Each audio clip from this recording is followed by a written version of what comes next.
Conservatives want answers from the government after U.S. trade talks collapsed this weekend. Opposition leader Pierre Poilievre has called on Prime Minister Carney to bring MPs back to Ottawa.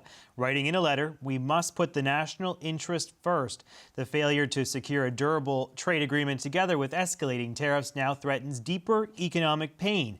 That is why I write to ask you to reconvene Parliament without delay." I'm joined by Alberta MP and Conservative critic for Canada-U.S. relations, Shuvaloy Majumdar. Nice to see you, sir. Thanks for coming in. Nice to see you too. So your leader, Pierre Poilievre, I just read part of the letter that he sent to Carney over I guess it was last night. He calls the bilateral trade negotiations a failure. Who's to blame, do you think, for this failure? Is it the Canadian negotiators or is it the Americans? We're confident the Canadian negotiators were professional in what they did. We know that the Prime Minister and his cabinet have to deal with a very tough and unpredictable negotiation. We know that the stakes are high for this country. Yeah. But it's really hard to answer your question without actually getting a complete, transparent exhibition of what was proposed. And we're not asking for trade secrets to be disclosed. We're just saying what was on the table that the Americans already know, that the Canadians already know, and what was the actual decision points to walk away from the negotiation. All we've had is a press conference and some leaks here and there, but that's not, I think, to Mr. Poilievre's point, serving the national interest, which is a full conversation around what was on the table and how do we deal with it. Is there not a risk in showing our cards? Is there not a risk in showing the Americans? Yeah, we're not asking for that. We're not asking for them to tip their hand on any future negotiating position. We just want to understand exactly. The Prime Minister's talked about the deal. He's talked about certain aspects of the deal. He hasn't talked comprehensively about what were the reasons he left. He's welcome to table that and let Canadians judge for themselves. And the reason I say this is on Saturday he promised dollar-for-dollar counter tariffs across the economy, which would have been a massive cost to both countries. Today, just hours ago, he's proposing, well, maybe something more targeted. Well, we can't take measure of what his prescription or his solutions are unless we understand exactly what the stakes were that he walked away from and what the cost will be for the Canadians that have to bear the price of his decision. On those retaliatory measures, we heard, of course, we're planning to fight back. There will be something in place, as you say. One of your caucus colleagues, Jamil Javani, who has a close relationship with J.D. Vance, the U.S. Vice President, said that dollar-for-dollar tariffs would be an overreaction and that it would only accelerate the conflict with the Americans. Do you think that that's a fair assessment, that going dollar-for-dollar, going toe-to-toe with Trump on tariffs would be a mistake? It's a big debate, and it's one that's worth having, and I'm grateful for Mr. Javani's contribution to it. The Prime Minister today walked back dollar-for-dollar counter tariffs, describing that it was an overreach in his own position. Look, we have three major decisions in this country that Parliament was elected to deal with. We have the decision around our relationship with the United States, which can only be explained by the deal that the Prime Minister abandoned. We have a decision around the true cost to Canadians and what we will do to respond in making sure that the families who in today and yesterday are really anxious, hundreds of thousands of people who are losing their jobs and may not be able to plan for the future.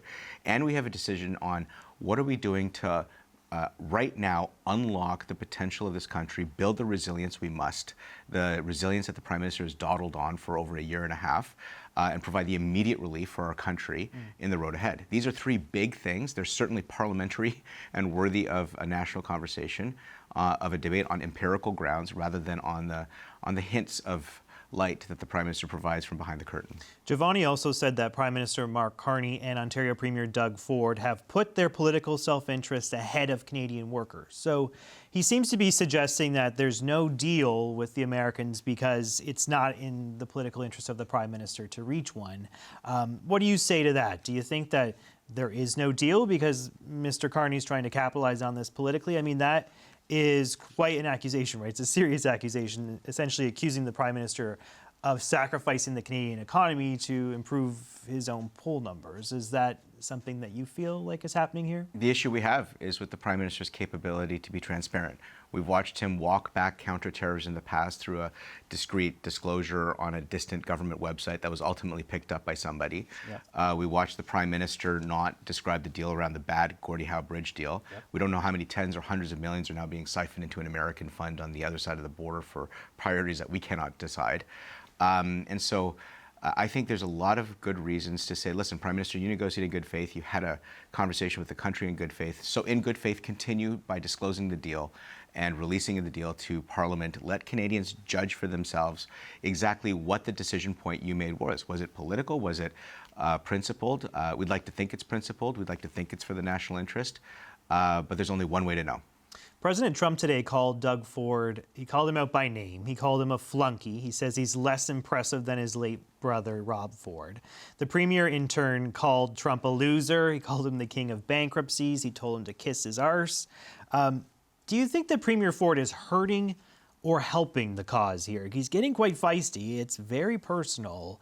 Ford is not holding back in what he thinks of the president, the person that the Canadian negotiators need to get on side if we're ever going to get a deal. Do you approve of what Doug Ford is doing when he uses this sort of language? I know that the stakes for the negotiations today are massive for the future of our country and particularly for the people of Ontario. They deserve serious leaders stepping up to deal with serious issues.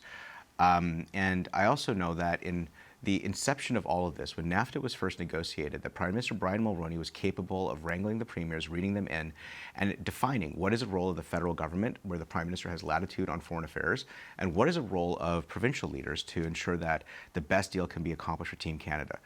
All of the chaos we've seen on the Canadian side, to me, is something that I ascribe to how the Prime Minister has managed the entire negotiation.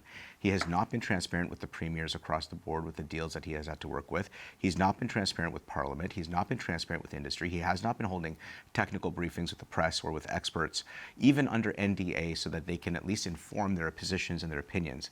And so the resulted chaos that you see is principally because the Prime Minister has failed to show the kind of leadership, the transformational negotiation that he promised. The Prime Minister has briefed the premiers, though, right? I mean, there was a First Minister's meeting as things were looking good, as a deal was coming together. He immediately met with the premiers right after things fell apart. So there certainly has been some dialogue. Maybe there should be more.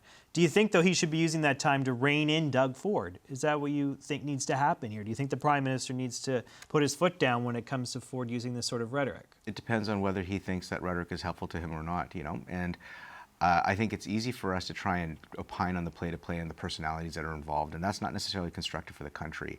Pierre Poilievre wants us to stay focused on the national interest, to rise to the occasion that the country requires, which is a strong and constructive opposition. Our country is not so brittle that we can't afford a debate, but we also need to approach the debate with the seriousness that the people whose families and livelihoods are on the line deserve. Do you think we can ever reach a deal with President Trump? I mean, this is someone who is still trotting out this 51st state rhetoric. He's being very personal in his criticisms of our leaders. He's calling Mark Carney governor again today. He's talking down our troops and our armed forces. He's lying in many instances about the trading relationship. He's falsifying statistics when it comes to cross-border trade. Do you really think we can broker a deal with someone like this? Canadians are sick and tired of being treated as a punching bag by President Trump. Time and time again, we know that we're up against a very tough and unpredictable negotiator. We know that every international economic and security arrangement around the world is being renegotiated. I would argue principally because of the rise of Beijing and the threat that it poses to our supply chains, our energy, our investment and technology for the world. The world needs to readjust in this period of disruption caused by Beijing. But that being said, I know that the Conservatives over a year and a half ago were ready to make big decisions on unleashing our resources, repealing anti-development legislation, finding ways to fast-track projects around critical minerals and energy resources that we know the United States and the world needs, rebuilding our manufacturing base for autos and for defense production, like big catalytic decisions that would have built the strength of this country up. Yep. And we need to make those decisions independent of what Washington or what the world does. We need to build a country that has a self-confidence to be able to navigate a world that is disrupted. And I think our country has to come to the realization that we don't have the luxury that many other countries around the world have not enjoyed as well. We're now in a neighborhood that's tough, and we're certainly up to the task of standing up for this country and its sovereignty. All right, let's leave it there. Thank you so much, Conservative Canada-U.S. relations critic Shuvaloy Majumdar. Nice to see you, sir. Thanks for coming in.